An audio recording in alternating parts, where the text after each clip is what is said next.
Hi plant people, good day and welcome back to our YouTube channel. So sana guys ay marinig nyo ako at ganito yung panahon dito guys. So simula pa yan last day and then kagabi ay magdamag yung ulan. Hanggang ngayon guys, ganyan pa rin yung ulan. Walang tigil talaga guys at napakalakas. So ayan, basang-basa yung mga tanim natin sa labas. At yung mga dito naman guys sa loob ay diniligan ko kasi kulang sila sa water. So para guys yung mainom nila na water ay rainwater. So ganun pa rin guys para mas mataba sila guys.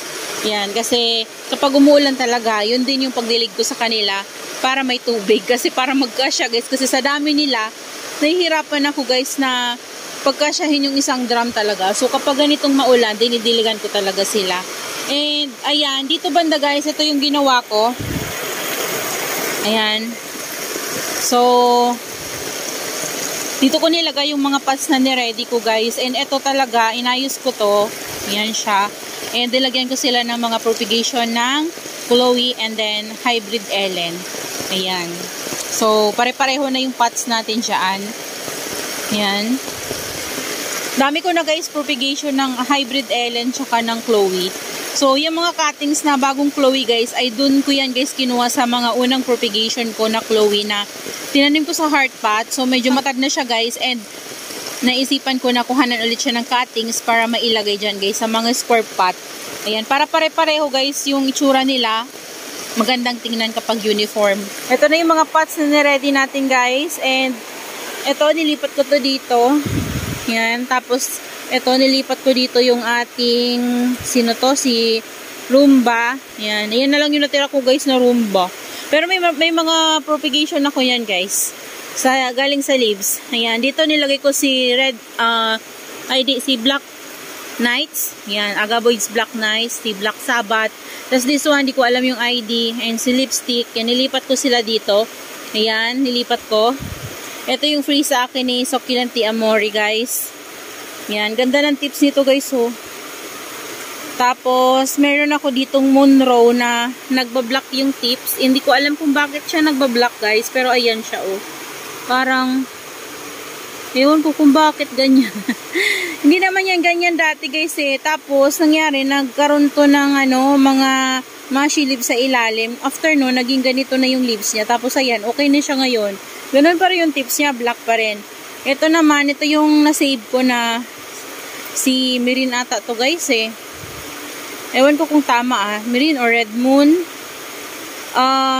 Maliit na to guys eh. Lumiit na siya. Tapos, ginawa ko, nilipat ko to doon sa green pot. Kasabi ito. Ayan. Ito din, maliit na lang din yan guys. So, ayan, lumaki sila guys nung tinanim ko sila doon sa green pot. Kasi nilagyan ko yun guys ng garden soil. So, ginawa ko, nilipat ko na sila dito. Tag-isang pot. Kasi lalaki din yan ulit guys. And, ito, garden soil naman to guys na pinagtamnan ko sa kanila. Ayan o, nagbuhos ako na tapunan to o. Si nilagay ko na dito. Si Bambino. Ayan. Ay, plano ko na itong pugutin. Ayan. Gusto ko nang tanggalin guys kasi hindi ko alam kung magbibaby ba to dito. Kasi guys, sobrang pahiga na talaga siya. Sa bigat ng flower stalk niya guys. Ayun parang gusto ko na siyang pugutin talaga. Pero iniisip ko din kasi na baka mag-baby siya dito. So, para lang malaman ko.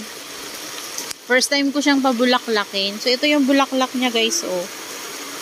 Ayan. Yan siya. Sobrang haba. Pero, siguro guys, pugutin ko na yan para naman mas straight na yung ko guys, red line ko. Ayan o. Pupugutin ko na nga guys. Kuha lang ako ng gunting. So, ayan guys, nandito na yung gunting ko and putulin na natin siya dito. Ayan, ang tigas. Grabe. Tinukod ko na nga yan guys ng kahoy oh. Kasi, grabe na talaga yung bigat niya. Ayan. Oh. na na talaga siya. Lagyan ka siguro ng yan. Grabe. Ayun nga guys, so natumba na. Nilagyan ko siya ng purong garden soil dito sa top. Ayan, medyo basa talaga yung garden soil kasi umuulan talaga dito guys. And ayan o, nasira yung leaves niya dito. Grabe na kasi guys, sobrang bigat na niya. Ayan o.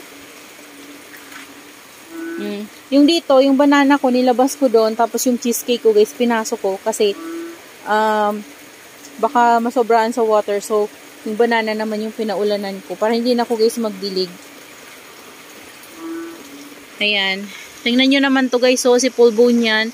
Lumaki na yung isa dito. Di ko alam kung baby or panibagong heads ng pulbo niya na to. Pero, ayan, sobrang laki na niya guys. Ito yung nabili ko before kay Ma'am Prene Rose. And ito yung dahon niya dati guys, so.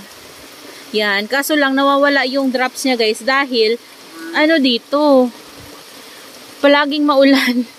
Walang init. So, wala siyang sunlight na matanggap. Kaya naman, naging ganito, naging plain yung kanyang leaves. Pero guys, dito sa new leaves niya, meron na naman, ayan o, ganda nga ng drops niya. Pero nawawala na naman dito kasi nga, ayan guys, so tingnan nyo, lagi talagang malakas yung ulan dito sa amin. Ayan, walang init dito sa amin guys. So, ito na yung nakuha natin na flower stalk ni Redline. Ayan. So, yung leaves nito guys, pwede nating i-propagate. And na-try ko na din talaga to na napopropagate itong leaves niya. So, kukunin natin yung leaves na yan. And then, air-dry natin to. And itanim natin guys. Baka magkaroon pa rin siya ng baby. Haba niya, no? Ngayon ko lang siya guys, pinabulaklak talaga. Pinupugot ko talaga yung bulaklak ng mga succulents ko. Pero, pag gusto ko makita, pinapabulaklak ko talaga. And pag walang mealybugs, pero pag may mealybugs, talagang tinatanggal ko na yan guys. Kasi pwedeng mahawaan yan yung mother niya. So, eto, i-dry ko muna. Hayaan ko muna to dito guys. Dito sa ilalim. Wala naman siyang mealybugs eh. Ayan, dyan ko muna yan guys. And, ayan na yung ating red line. Napansin ko din kasi guys, parang lumiliit yung rosette niya guys. So, nung hinayaan kong lumaki yung yung flower stalk niya. So, parang lumiliit yung leaves niya. Kung mapapansin nyo yung leaves niya guys sa ilalim, napakalalaki. Nagkakaroon siya ng ganito, oh. So, ayun, kaya naisip kong ikat na lang din siya guys. And hindi naman na maganda yung flower niya. Ayan.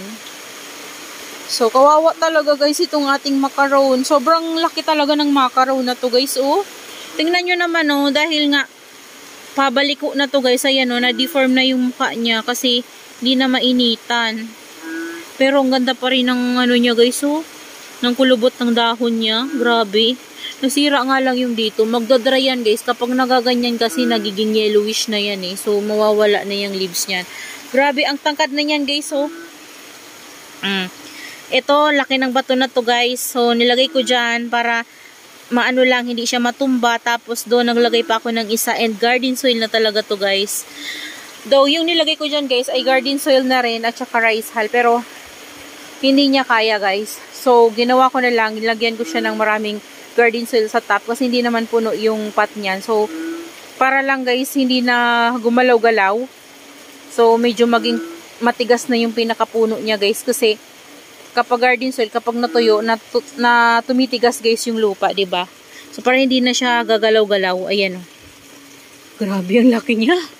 Grabe guys yung mga succulents ko dito. Ang lalaki, grabe. Tingnan nyo guys si variegated Hanakaida. Ganun na din, oh. Sobrang laki na din niya. Yan. Oh, di ba guys? Ito yung natin, oh. Lovely rose.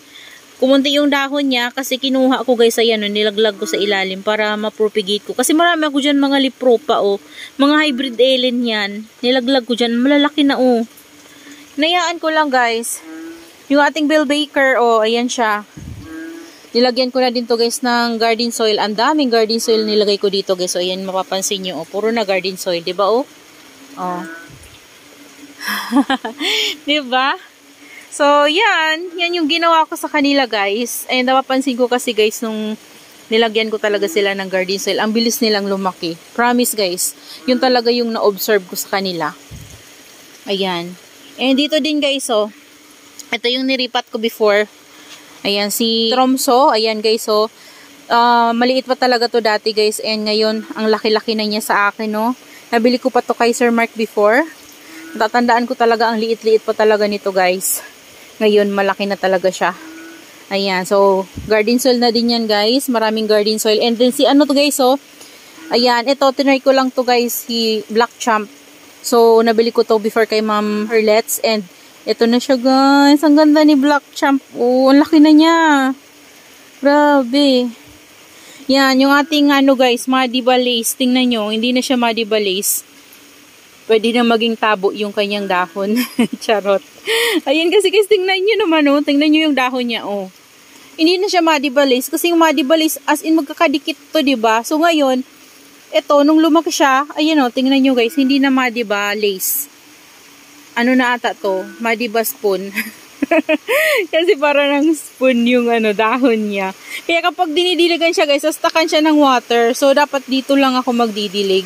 Kapag nadidiligan yan, ginaganon ko talaga kasi nastakan talaga siya ng water sa leaves. Kasi para ng ano, nakaganon na oh. Yan, ito din guys si Old Blue. Ayan oh. Diba? Laki na nila. Grabe guys. Grabe, yung garden soil pala talaga guys ay nakakapagpalaki talaga ng succulents. Grabe. Tested talaga guys. Ayan o. Ito din, si Sang-a.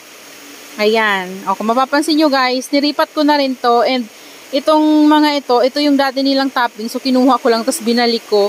So, ang laki na nila. Grabe. Ito na yung ating niripat dito guys na sino nga to? Favorite ko na nakalimutan, favorite. Si ano to? Trumpet. Ayan, si Trumpet guys. Charan, ang laki na nila guys. Ang dami na nila oh. Yung propagation ko niya, namatay yung isa. Yung isa, nandun pa rin. Pero ewan ko guys, hindi ko pa chine-check. Ayan. So, di ba ang ganda nila? Ito din nun, si Laura ko, ang laki na guys. So, tapos may mga baby sa ilalim mo. Tapos nag 2 heads na naman to. Yan ako guys. Magiging ganun na yan guys. Oh. Yun. Yun, si Laura oh. Yun yung Laura ko dati. Magiging ganun yan. Sigurado. Yan, si Latte Rose guys oh. Laki diba? So kung gusto nyo guys mapalaki yung mga succulents nyo talaga. Itanim nyo guys sa rice and ano, garden soil. Mas marami yung garden soil kasi na nilalagay ko sa kanila eh. Kaso guys, sila ay nakalagay sa ano, may bubong. So, yung bubong ko guys ay UV plastic. So, ayan oh. Ayan, yung UV plastic. So, mga nagtatanong, kasi lagi ako may nababasa sa comment section, nagtatanong kung saan daw nabibili yung UV plastic na yan. Sa Shopee ko po yan nabili. Search nyo lang po yung UV plastic. Ayan. So, ito naman oh, si ano to? Si Angel. Sino ba to?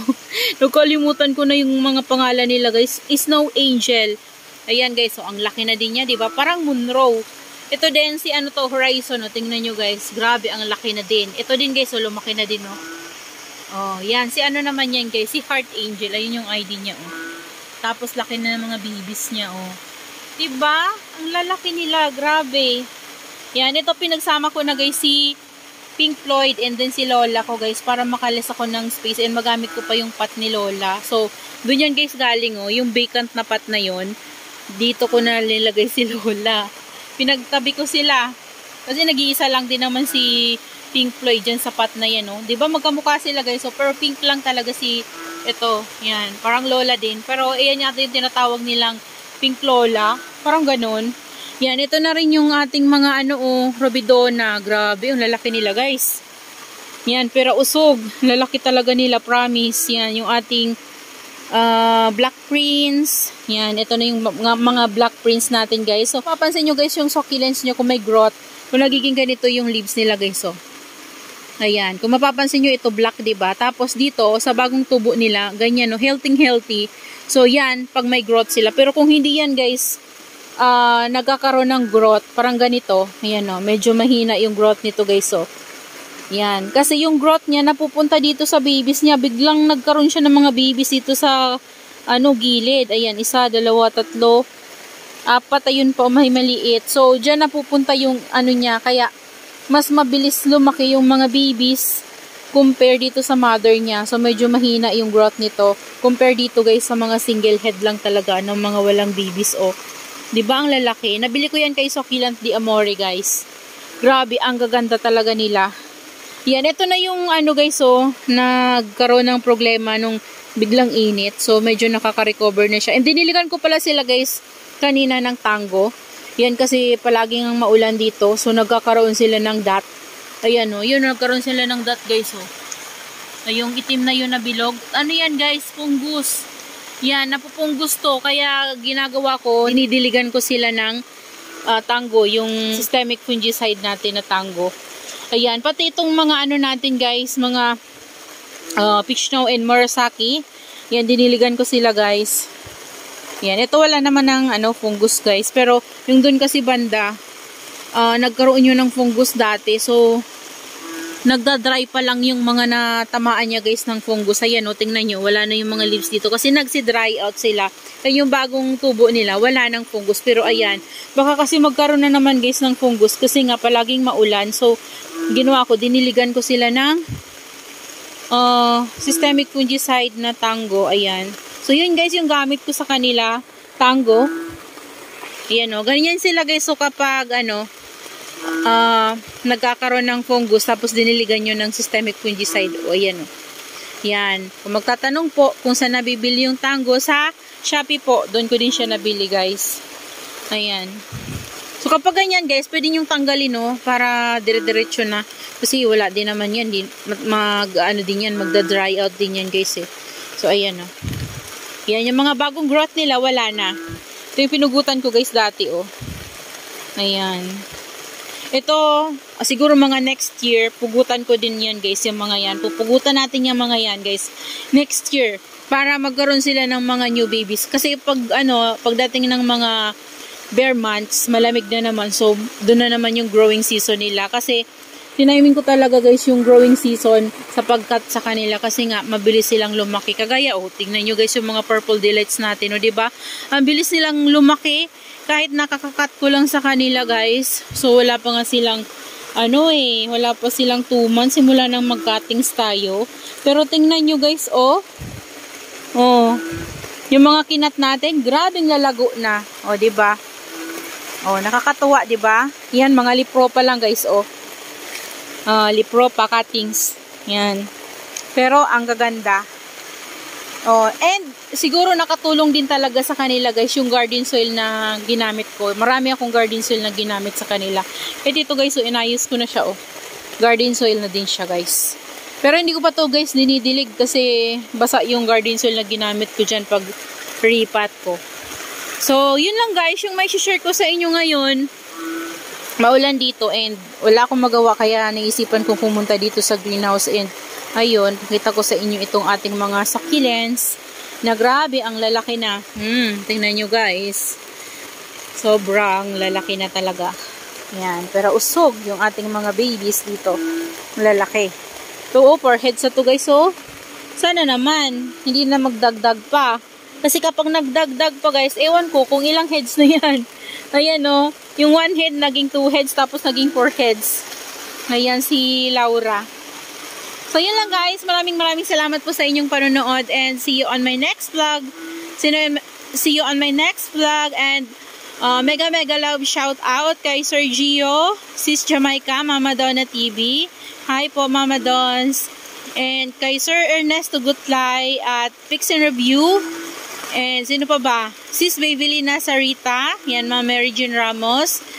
Sis Lensky. Yan, Ma'am Susan Fable.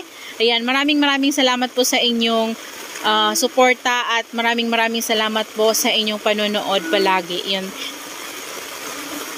Sa mga gusto pong magpa-shoutout, just comment down below and i-shoutout ko po kayo. So, thank you so much. Bye!